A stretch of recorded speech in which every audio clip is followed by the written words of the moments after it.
út, és árnyak teste zuhant át a parkon, de még finom halk, sugár koszorút font hajad sötét lombjába az alkony.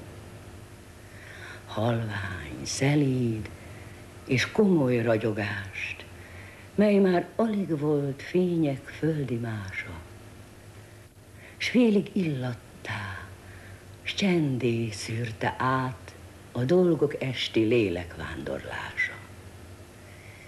Illattá, s csendé. Titkok illata fénylett hajadban, s béke égi csendje. És jó volt élni, mint ahogy soha. S a fényt szemembe itta a szívembe. Nem tudtam többé, hogy te vagy-e te. Vagy áldott csipkebokor drága tested, melyben egy Isten szállt a földre le, s lombjából felém az ő lelke rezgett. Igézve álltam sokáig, csöndesen,